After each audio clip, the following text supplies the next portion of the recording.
जी, good evening class.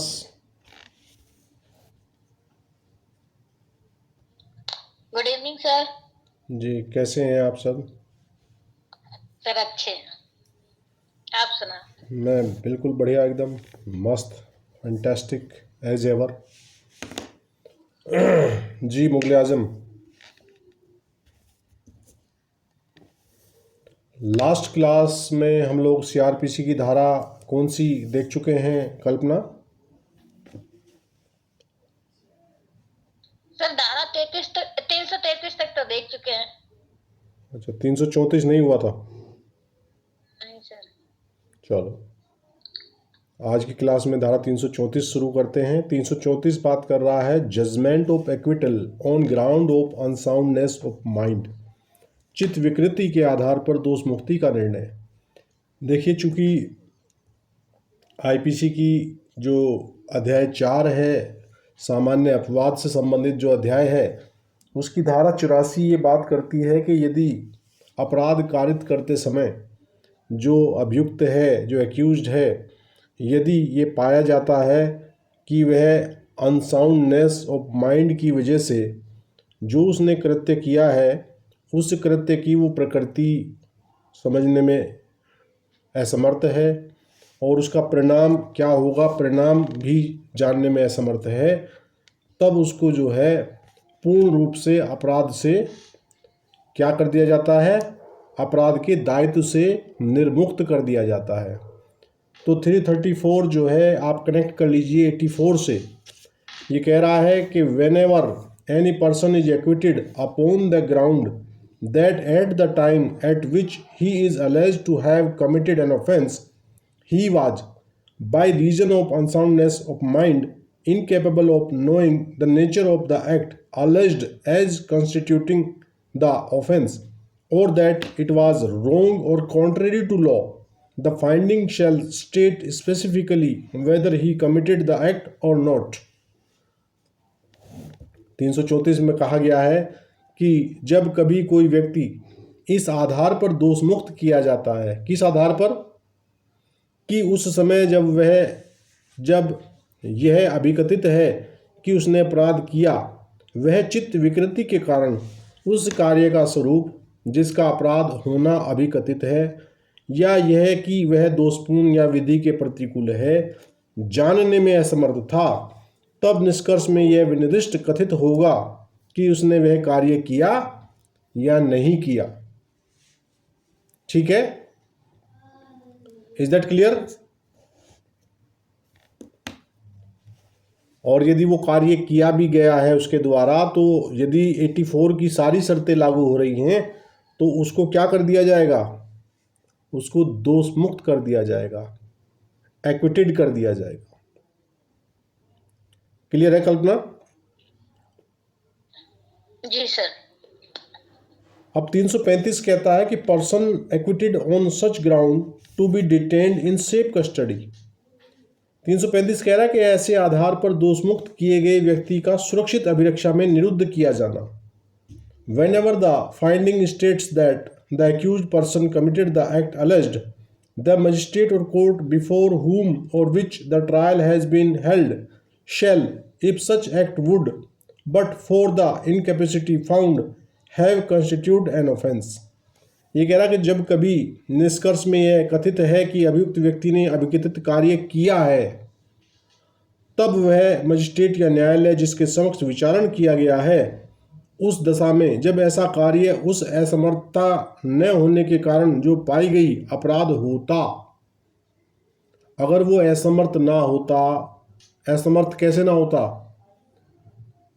चित्त विकृत होने के कारण असमर्थ था वो उसे समझने में, विधि के प्रतिकूल है, उसका परिणाम क्या है, उसकी प्रकृति क्या है, ठीक है ना, तो तब क्या होगा, ए order such person to be detained in safe custody in such place and manner as the magistrate or court thinks fit. उस व्यक्ति को ऐसे स्थान में और ऐसी रीति से जिसे ऐसा मजिस्ट्रेट या न्यायालय ठीक समझे सुरक्षित अभिरक्षा में निरुद्ध करने का आदेश देगा। क्या समझे? बी कह रहा है order such person to be delivered to any relative or friend of such person B part कह रहा है कि उस व्यक्ति को उसके किसी नातेदार या मित्र को सौंपने का आदेश देगा। अगर ए वाली कंडीशन नहीं हो रही है, बी वाली कंडीशन में क्या है कि वो किसी मित्र या नातेदार को भी सुपुर्दगी में दे सकता है। और इसकी उपधारा 2 कह रही है, no order for the detention of the accused in a lunatic asylum shall be made under clause A of subsection 1 otherwise than in accordance with such rules as the state government may have made under the Indian Lunacy Act 1912। और ये कह रहा है कि पागल खाने में अभियुक्त को निरुद्ध करने का उपधारा 1 के खंड क के अधीन कोई आदेश राज्य सरकार द्वारा भारतीय पागलपन अधिनियम के अधीन बनाए गए नियमों के अनुसार ही किया जाएगा, अन्यथा नहीं। तो पहला जो ए वाला ऑप्शन है, यदि ये वाला ऑप्शन किया जा रहा है तो उपधारा 2 में जो बात बताई गई है उस 2 के आधार पर उसे एक की उपधारा का जो कार्य किया जाएगा वो उपधारा 2 के अनुसार किया जाएगा। उपधारा 2 में बताया गया है कि एक पागलपन अधिनियम है 1912 का, उसमें जो रूल्स बनाए गए हैं उन रूल्स को फॉलोअप करते हुए ही उसको जो है किसी पागल खाने में भेजा जाएगा। उपधारा 3 कह रहा है कि no order for the delivery of the accused to a relative or friend shall be made under clause B of subsection 1 except upon the application of such relative or friend and on his giving security to the satisfaction of the magistrate or court that the person delivered shall। वो कह रहा कि अभियुक्त को उसके किसी नातेदार या मित्र को सौंपने का जो उपधारा 1 की जो पार्ट बी है, ठीक है ना, उपधारा 1 के अंदर जो हम पार्ट बी पढ़ के आए हैं, पार्ट खा पढ़ के आए हैं कि नातेदार या मित्र को सौंप दिया जाएगा ऐसे एक्यूज को, तो वो कह रहा है कि इसको तभी सौंपा जाएगा जब किसी मित्र या नातेदार की तरफ से कोई इस प्रकार का आवेदन किया जाए। ऐसे आवेदन के अभाव में नहीं सौंपा जाएगा। और इसके भी 2 पार्ट हैं। एक कह रहा है कि be properly taken care of and prevented from doing injury to himself or to any other person. और वो कह रहा है कि सौंपे गए व्यक्ति की समुचित देखरेख की जाएगी और वह अपने आप को या किसी अन्य व्यक्ति को क्षति पहुंचाने से निवारित रखा जाएगा। तो जो भी नातेदार होगा, मित्र होगा, यदि वो किसी ऐसे व्यक्ति को अपनी कस्टडी में लेना चाहता है तो उसे इस बात की श्योरिटी देनी पड़ेगी कि वो इसका इस प्रकार से ध्यान रखेगा कि या ये ना तो अपने आप को नुकसान कोई पहुंचा ले और ना इसके द्वारा किसी अन्य व्यक्ति को नुकसान पहुंचाया जा सके। बी पार्ट कह रहा है, be produced for the inspection of such officer and at such times and places as the state government may direct। और यदि सौंपा गया व्यक्ति है उसे ऐसे अधिकारी के समक्ष और ऐसे समय और स्थानों पर जो राज्य सरकार द्वारा निर्दिष्ट किए जाएं निरीक्षण के लिए उन्हें पेश किया जाएगा। वो व्यक्ति वे जिसकी कस्टडी में है पेश कौन करेगा, वही तो करेगा। ठीक है कल्पना। और उपधारा 4 कह रही है, द मजिस्ट्रेट और court shall report to the state government the action taken under subsection 1। और ये कह रहा कि मजिस्ट्रेट या न्यायालय उपधारा 1 के अधीन की गई कार्रवाई की रिपोर्ट किसे देगा, स्टेट गवर्नमेंट को सौंप देगा। वो बता देगा कि मैंने इस अभियुक्त को कहाँ भेजा है, एजाइलम में भेजा है या उसके किसी मित्र नातेदार को सौंपा है। जैसी भी स्थिति होगी वैसी स्थिति की एक रिपोर्ट तैयार करके वो मजिस्ट्रेट या न्यायालय उसको कहाँ भेज देगा, राज्य सरकार के पास वैसी रिपोर्ट बनाकर भेज देगा। अब अगला सेक्शन है 336। 336 कह रहा है, power of state government to empower officer in charge to discharge. भार साधक अधिकारी को कृत्यों का निर्वहन करने के लिए सशक्त करने की राज्य सरकार की शक्ति। ये कह रहा, the state government may empower the officer in charge of the jail in which a person is confined under the provisions of section 330 or section 335 to discharge all or any of the functions of the inspector general of prisons under section 337 or section 338। ये कह रहा है कि राज्य सरकार उस jail के भार साधक अधिकारी को जिसमें कोई व्यक्ति धारा 330 या धारा 335 के उपबंधों के अधीन परिरुद्ध है तो धारा 337 या धारा 338 के अधीन कारागारों के महानिरीक्षक के सब कृत्यों का या उनमें से किसी का निर्वहन करने के लिए सशक्त कर सकती है। क्या समझ आया 336 में कल्पना? सर इसमें यही बताया कि जो धारा 330 है उसमें जो विचारण होने के पश्चात अगर ये पाता है कि वो व्यक्ति पागल है तो सर उस जो वहाँ का जेल अधिकारी होगा, जो बाल साधक अधिकारी, तो सर उसके कृत्य को निर्वहन करने के लिए तो सर उस व्यक्ति को सशक्त किया जाएगा। किस व्यक्ति को? जो देखिए, राज्य सरकार सशक्त कर रही है। इसमें एक्चुअली जो जेल का बाल साधक अधिकारी है वो कौन होगा? जेलर होगा, जेल सुपरिटेंडेंट होगा, ठीक है ना। तो उनको 337 और 338 में आगे हम पढ़ेंगे, महानिरीक्षक के कुछ कृत्यों को या सब कृत्यों को निर्वहन करने के लिए सशक्त कर सकती है राज्य सरकार। मतलब कि वो पावर तो है किसकी?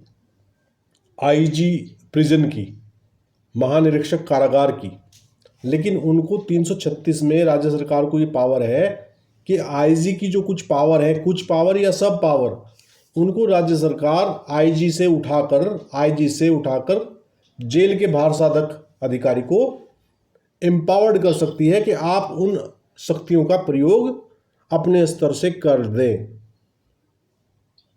सर एक क्वेरी, वैसे तो सर मैं ऑन द वे हूँ इसलिए मैं सिर्फ सुन रहा था लेकिन एक क्वेरी है, जैसे jailer most of superintendent of police rank का होता है, तो जैसे इस सेक्शन में आईजी, उस जो बताया है आईजी तो मतलब एक डिफरेंट रैंक हो जाता है, इंस्पेक्टर जनरल। तो जो राज्य सरकार, जो जेलर होगा, जो जिसको राज्य सरकार ने डिप्यूट किया है कि भाई आप ये जेल के बाहर साधक हो, तो वो आईजी की जो पावर्स है तो वो उसमें निहित हो जाएंगी। ये कह रहा है 336 ऐसी क्षमता देता है। आगे हम 337 और 338 में कुछ बातें पढ़ेंगे, उनके संबंध में राज्य सरकार चाहे तो 336 के अकॉर्डिंगली आईजी की पावर उस जेल के बाहर साधक अधिकारी को सौंप सकती है। ठीक है, मैं वर्ड है ना, मतलब शैल नहीं है, मैं। हाँ बिल्कुल, the state government may empower, ये इसका डिस्क्रिशनरी पावर है। मेरे पास सर, हाँ, डायरेक्ट नहीं है सरकार का। तो देखते हैं 337 क्या कह रहा है। 337 कह रहा है procedure where lunatic prisoner is reported capable of making his defence. 337 कह रहा है कि जहां यह रिपोर्ट की जाती है कि पागलबंदी अपनी प्रतिरक्षा करने में समर्थ है, वहां प्रक्रिया। अब वो जो पागल व्यक्ति था, अब वो उसकी स्थिति ऐसी है कि अब वो समर्थ हो गया है अपनी प्रतिरक्षा के लायक। मान लीजिए उसका इलाज चला, ट्रीटमेंट से वो ठीक हो गया, या किन्हीं और कारणों से वो सद्बुद्धि उसे आ गई। तो ये कह रहा है कि if such person is detained under the provisions of subsection 2 of section 330 and in the case of a person detained in jail, the Inspector General of Prison, or in the case of a person detained in a lunatic asylum, the visitors of such asylum or any two of them shall certify that in his or their opinion such person is capable of making his defense. He shall be taken before the magistrate or court as the case may be, at such time as the magistrate or court appoints, and the magistrate or court shall deal with such person under the provisions of section 332, and this certificate of such inspector general or visitors as aforesaid shall be receivable as evidence. तो 337 में ये बताया गया है कि जहाँ कहीं ऐसा लगे कि भाई अब ये जो पागल व्यक्ति था जिसको यहाँ डिटेन किया गया था और अब ये अपनी प्रतिरक्षा करने के लायक हो गया है, तो 337 वो प्रक्रिया बता रही है। और 336 में हमें ये बताया कि 337 और 338 के अधीन जो बातें आईजी के द्वारा की जानी चाहिए, उनके लिए राज्य सरकार जो है वहाँ के बारसाधक अधिकारी को भी एम्पावर कर सकती है। तो अब 337 क्या कह रहा है कि यदि ऐसा व्यक्ति धारा 330 की उपधारा 2 के उपबंधों के अधीन निरुद्ध किया जाता है और जेल में निरुद्ध व्यक्ति की दशा में कारागारों का महानिरीक्षक, देखिए कारागारों का महानिरीक्षक शब्द आ गया है ये यहाँ पर, या पागल खाने में निरुद्ध व्यक्ति की दशा में उस पागल खाने के परिदर्शक या उनमें से कोई दो प्रमाणित करें कि उसकी या उनकी राय में वह व्यक्ति अपनी प्रतिरक्षा करने में समर्थ है, तो वह यथास्थिति मजिस्ट्रेट या न्यायालय के समक्ष उस समय जिसे वह मजिस्ट्रेट या न्यायालय नियत करे लाया जाएगा और वह मजिस्ट्रेट या न्यायालय उस व्यक्ति के बारे में धारा 332 के उपबंधों के अधीन कार्रवाई करेगा और पूर्वोक्त महानिरीक्षक या प्रदर्शकों का प्रमाण पत्र साक्ष्य के तौर पर ग्रहण किया जाएगा। वो जो सर्टिफिकेट आएगा जेल से आए या कहाँ से आए, किसी पागल खाने से आए। पागल खाने में सर्टिफिकेट कौन देगा? वहाँ के विजिटर, कुछ विजिटर्स की नियुक्ति की जाती है जो जाके देखते हैं कि क्या स्थिति है पागलों की। क्या समझे? Is that clear? जी सर ये क्लियर। एक बार एक पागल खाने में सारे पागल जो है वो जोड़े बना के मोटरसाइकिल चला रहे थे। एक पिलियन राइडर था उसमें और एक ड्राइवर था। समझ गए कल्पना? है? जी सर। तो क्या हुआ कि एक विजिटर महोदय पहुंच गए, ऐसे ही जेल विजिटर। उन्होंने देखा एक पागल उनमें से अकेला बैठा हुआ, बड़ा आराम से बैठा हुआ है, बिल्कुल शांत चित्त से बिल्कुल बैठा हुआ है। तो विजिटर को लगा कि ये पागल अब पागल नहीं रहा, ये ठीक हो गया।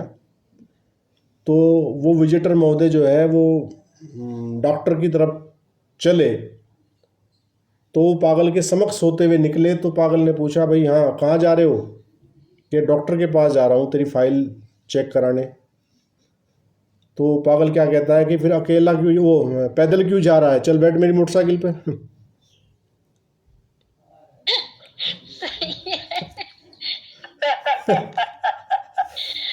सही है। तो ये जेल विजिटर चेक करेंगे कि वास्तव में वो पागल अब किस स्थिति में है।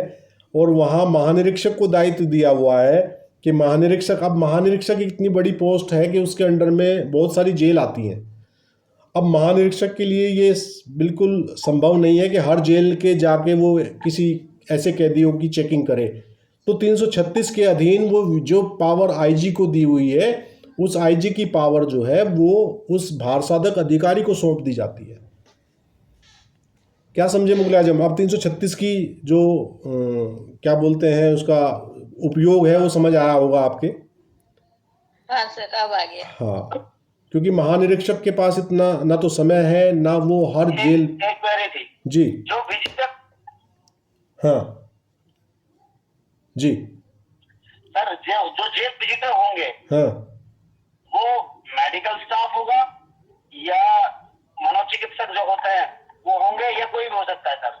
देखिए जो एजाइलम, योग्यता का मापदंड क्या होगा? हाँ ये एजाइलम में विजिटर नियुक्त किए जा रहे हैं, है ना। जेल विजिटर भी होते हैं और यहाँ जेल विजिटर का जेल वाले मामले में विजिटर काम नहीं कर रहा है। जेल वाले मामले में तो जेल का भारसाधक अधिकारी आईजी की दी हुई पावर को इस्तेमाल कर रहा है। जो आईजी की पावर थी वो डेलीगेट कर दी 336 के अनुसार उसे। और वहाँ का जो विजिटर है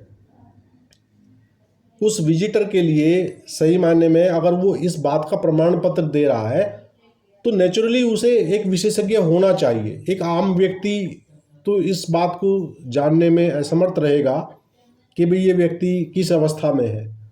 तो he must be a psychiatrist. मतलब हो सकता है कि वो कोई सामान्य व्यक्ति भी हो, लेकिन सामान्य व्यक्ति इस प्रकार का प्रमाण पत्र दे। अब फिर वो बस सामान्य और असामान्य वाली बात कही जाए तो फिर जो आईजी का प्रमाण पत्र जेलर के माध्यम से दिलवाया जा रहा है तो जेलर भी साइकेट्रिस्ट नहीं है। जेलर भी केवल एक सामान्य हाव भाव देख के ही बता सकता है, ठीक है ना। तो इस विजिटर की उस विजिटर की कोई क्वालिफिकेशन यहाँ नहीं बताई गई है। तो विजिटर से हम यही माने कि जिसको विजिटर वहाँ राज्य सरकार के द्वारा नियुक्त किया गया है। कोई समाज के जो है वो प्रबुद्ध व्यक्ति भी हो सकते हैं, कोई स्पेसिफिक डॉक्टर्स भी हो सकते हैं, वो कुछ भी हो सकता है मामला। ठीक है जी।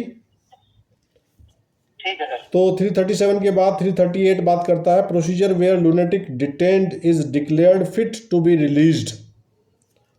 जहां निरुद्ध पागल छोड़े जाने के योग्य घोषित कर दिया जाता है वहां प्रक्रिया। ठीक है, देखिए ये छोड़े जाने वाली बात कहाँ है। ये कह रहा है if such person is detained under the provisions of sub section 2 of section 330 or section 335 and such inspector general or visitors shall certify that in his or their judgment he may be released without danger of his doing injury to himself or to any other person. The state government may thereupon order him to be released or to be detained in custody or to be transferred to a public lunatic asylum if he has not been already sent to such any asylum, and in case it orders him to be transferred to an asylum, may appoint a commission consisting of a judicial and 2 medical officers। ठीक है। उपधारा 1 इसकी कहती है 338 की कि यदि ऐसा व्यक्ति धारा 330 की उपधारा 2 का या 335 के उपबंधों के अधीन निरुद्ध है और ऐसा महानिरीक्षक या ऐसे परिदर्शक प्रमाणित करते हैं कि उसके या उनके विचार में वह अपने को या किसी अन्य व्यक्ति को क्षति पहुंचाने के खतरे के बिना छोड़ा जा सकता है, मतलब कि उनकी राय में ऐसा लग रहा है कि अब ये इतना सुधर चुका है मानसिक रूप से कि ये तो ना अपने आप को क्षति पहुंचाएगा, ना ही इसके द्वारा किसी अन्य को क्षति पहुंचाए जाने का कोई भय है। ठीक है, तो राज्य सरकार तब उसके छोड़े जाने का या अभिरक्षा में निरुद्ध रखे जाने का, या यदि वह पहले ही लोक पागलखाने नहीं भेज दिया गया है तो ऐसे पागलखाने को अंतरित किए जाने का आदेश दे सकती है, और यदि वह उसे पागलखाने को अंतरित करने का आदेश देती है तो वह एक न्यायिक और 2 चिकित्सक अधिकारियों का एक आयोग नियुक्त कर सकती है कि वो तय करें कि इसको पागलखाने भेजना है या नहीं भेजना है। उपधारा 2 इसकी कहती है भाई, उपधारा 2 कह रही है कि such commission shall make a formal inquiry into the state of mind of such person, take such evidence as is necessary and shall report to the state government which may order his release or detention as it thinks fit। और उपधारा 2 कह रही है 338 की कि ऐसा आयोग ऐसा साक्ष्य लेकर जो आवश्यक हो ऐसे व्यक्ति के चित्त की दशा की यथारीति जांच करेगा और राज्य सरकार को रिपोर्ट देगा, जो उसके छोड़े जाने या निरुद्ध रखे जाने का जैसा वह ठीक समझे आदेश दे सकती है। क्लियर है भाई।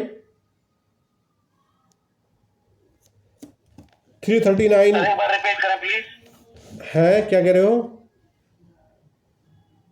एक बार रिपीट करें सर प्लीज।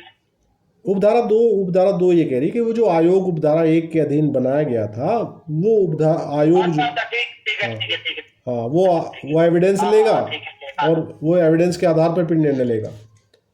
339 कह रहा है delivery of lunatic to care or relative or friend. 339 कह रहा है नातेदार या मित्र की देखरेख के लिए पागल का सौंपा जाना। ये कह रहा है whenever any relative or friend of any person detained under the provisions of section 330 or section 335 desires that he shall be delivered to his care and custody, the state government may upon the application of such relative or friend and on his giving security to the satisfaction of such state government that the person delivered shall क्या होगा A be properly taken care and prevented from doing injury to himself or to any other person. B कह रहा है be produced for the inspection of such officer and at such times and places as the state government may direct.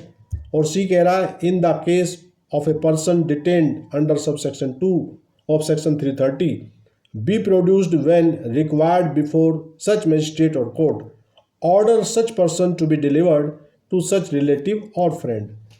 तो 339 बात कर रहा है कि जब कोई व्यक्ति जो कोई उस पागल व्यक्ति का मित्र है या नातेदार है वो अगर आवेदन कर रहा है तो कह रहा कि जब कभी धारा 330 या 335 के उपबंधों के अधीन निरुद्ध किसी व्यक्ति का कोई नातेदार या मित्र यह चाहता है कि वह व्यक्ति उसकी देखरेख और अभिरक्षा में रखे जाने के लिए सौंप दिया जाए, जब राज्य सरकार उस नातेदार या मित्र के आवेदन पर और उसके द्वारा ऐसी राज्य सरकार को समाधानप्रद प्रतिभूति इस बाबत दिए जाने पर कि ये शर्तें हैं मानेगा वो खा गा कि सौंपे गए व्यक्ति को समुचित देखरेख की जाएगी और वह अपने आप को या किसी अन्य व्यक्ति को क्षति पहुंचाने से निवारित रखा जाएगा। पहली शर्त तो यही है, मान लीजिए आप किसी पागल व्यक्ति को अपनी कस्टडी में लेना चाहते हो तो पहली कंडीशन तो आप यही कहोगे ना कि जी हम जिम्मेदारी लेते हैं इसकी कि हम इसको प्रिवेंट करेंगे किस चीज़ से कि अपने आप को नुकसान ना पहुंचा ले या किसी अन्य व्यक्ति को कोई इंजरी ना पहुंचा दे। खा कह रहा कि सौंपा गया व्यक्ति ऐसे अधिकारी के समक्ष ऐसे समय और स्थानों पर जो राज्य सरकार द्वारा निर्दिष्ट किए जाए निरीक्षण के लिए पेश किया जाएगा। और ऐसा अधिकारी, ऐसा जो एक्यूज है, जो पागल व्यक्ति है, उसको ये भी आप कंडीशन रखी जाएगी कि भाई जहां हमें आवश्यकता पड़ेगी, जब आवश्यकता पड़ेगी, आप इसे जिस अधिकारी के समक्ष चाहेंगे आप उसे प्रस्तुत करेंगे। और गा पाठ कह रहा कि सौंपा गया व्यक्ति उस दशा में जिसमें वह धारा 330 की उपधारा 2 के अधीन निरुद्ध व्यक्ति है, अपेक्षा किए जाने पर ऐसे मजिस्ट्रेट या न्यायालय के समक्ष पेश किया जाएगा और ऐसे व्यक्ति को ऐसे नातेदार या मित्र को सौंपने का आदेश दे सकेगी। कौन देगा? ऐसे व्यक्ति को सौंपे जाने का आदेश कौन देगा? राज्य सरकार। हाँ सर। ठीक है ना। और उपधारा 2 इसकी कहती है भाई सॉरी, ये कह रहा if the person so delivered is accused of any offence the trial of which has been postponed by reason of his being of unsound mind and incapable of making his defence and the inspecting officer referred to in clause B of subsection 1 certifies at any time to the magistrate or court that such person is capable of making his defense, such magistrate or court shall call upon the relative or friend to whom such accused was delivered to produce him before the magistrate or court, and upon such production the magistrate or court shall proceed in accordance with the provisions of section 332 and the certificate of the inspecting officer shall be receivable as evidence। तो देखिए दो condition है। एक तो condition ये है कि जो एक्यूज है वो उस किस्म का एक्यूज है जिस टाइम उसने अपराध किया था वो तब विकृत चित्त था, तो उसे तो धारा 84 का लाभ मिलेगा। एक स्थिति ये है कि उस टाइम तो वो ठीक था, दूसरा वो जब उसका ट्रायल या इंक्वायरी चल रही थी वो तब पागल हो गया। तो दोनों बातों में अंतर है ना भाई। 84 का लाभ दे के तो उस व्यक्ति को आप रिलीज कर देंगे क्योंकि उसके द्वारा किया गया कृत्य कोई अपराध की कोई बात अपराध नहीं है, ये 84 की सेक्शन 84 आईपीसी स्पष्ट कहता है। वैसी स्थिति में भी उसको भले ही दोष मुक्त कर दिया हो, लेकिन वो यदि उस टाइम भी ऐसी अवस्था में है कि उसका मानसिक संतुलन ठीक नहीं है तो तब भी उसको कस्टडी में रखा जाएगा, चाहे वो मतलब उसको किसी पागल खाने में रखा जाए, है ना, क्योंकि उससे खतरा है कि ये एक कांड तो को पहले ही करके आया है, अगर इसको ऐसे ही छोड़ दिया तो ये आगे भी मामला ख़राब कर देगा। दूसरी अवस्था ये है कि वो अपराध करते समय ठीक था, बाद में जब उसका इंक्वायरी या ट्रायल चली उस टाइम पागल हो गया, तो वैसी अवस्था में जब वो ठीक हो जाएगा तो उसका ट्रायल जहां रुका था वहीं से पुनः स्टार्ट हो जाएगा। उसे धारा 84 का लाभ नहीं मिलेगा। धारा 84 का लाभ उस व्यक्ति को मिलता है जो at the time of commitment of that offence is lunatic और अनसाउंडनेस ऑफ माइंड। ठीक है।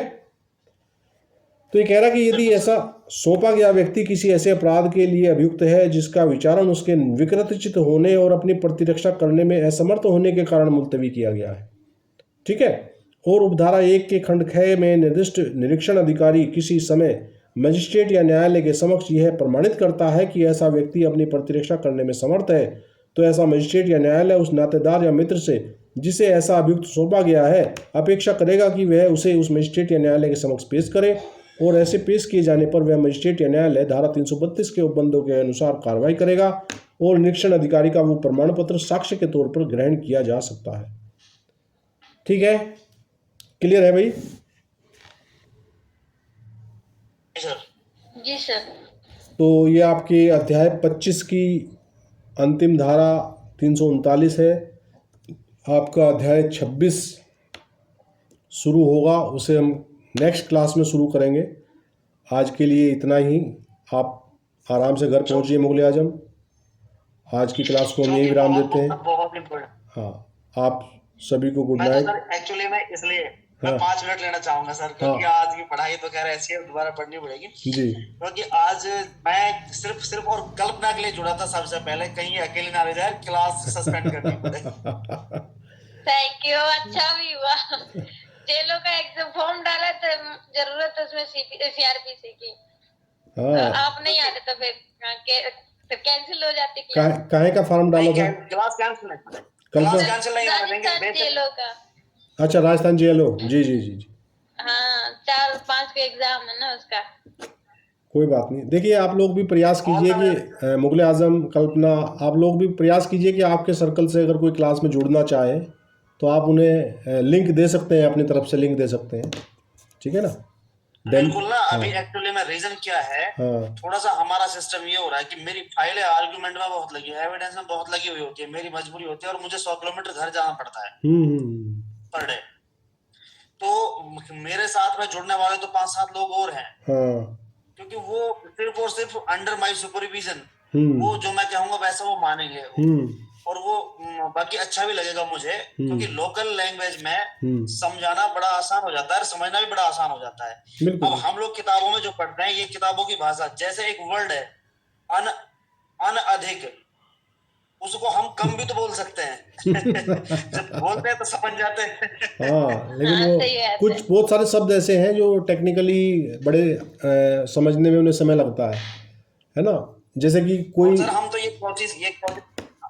हमारी ये कोशिश रहेगी, हम आपसे जुड़े हैं, वी वांट टू, मतलब फॉरएवर के लिए जुड़ना चाहते हैं। ऐसा बिल्कुल। नहीं है कि हम ये क्लास, ये this is the secondary matter. Yes first yes of all we are belong to the noble profession, to the मतलब to the sake of the advocacy. बिल्कुल हम ये बिल्कुल। चाहते हैं कि Yeah. इसके अलावा मैं तो ये चाहता हूँ कि मैं दुआ कर रहा हूँ कि सहारनपुर मिलने आपसे बहाने कोई लिए कोई काम आए। अरे मोस्ट वेलकम, आपका स्वागत है, आप आइए। मैं तो अभी sir call it will be advantage for me. अभी कल्पना जी लास्ट इनका एग्ज़ाम हरिद्वार में था, तो मैंने तब मैंने इनको बोला भी था, मैंने कहा भाई आप जब इतने मेरे नज़दीक आए थे तो आपको आना चाहिए था इधर। तो कह रही सर फैमिली के और लोग साथ थे। मैंने कहा भाई कोई बात नहीं, घर छोटा है, दिल में बड़ी जगह है, आप बिल्कुल आते, जितने भी लोग आते सबका स्वागत किया जाता है ना? सर हम तो ये मानते हैं घर छोटा नहीं होता कभी भी, बस दिल में जगह की बात होती है। हाँ, हम झोपड़े में रहता है, इसमें क्या दिक्कत है? वही मैं कह रहा हूँ कि बिल्कुल। हाँ, आप आइए जब भी आपको मौका लगे, मेरा मौका लगेगा गुरुग्राम आने का तो आई विल मीट यू, है ना? तो हमारे कजिन सिस्टर है सर, हाँ, नसीमा खान, एडिटर लगी हुई है वहाँ आगरा में, पोस्टिंग है स्पेशल पॉक्सो कोर्ट में, अच्छा, रिलेशन में। बहुत बढ़िया, हाँ। बहुत बढ़िया, बहुत बढ़िया। अभी बल्कि मुझे और मथुरा जाना है, एक मैटर में मथुरा जाना है एक दिन, है ना? तो कोई नहीं, आप आइए, आपका स्वागत है। चलिए, आप आराम से घर Thank you so पहुँचिए। much, sir. Okay, good night to all of you, bye. Good night sir. Good night to everyone.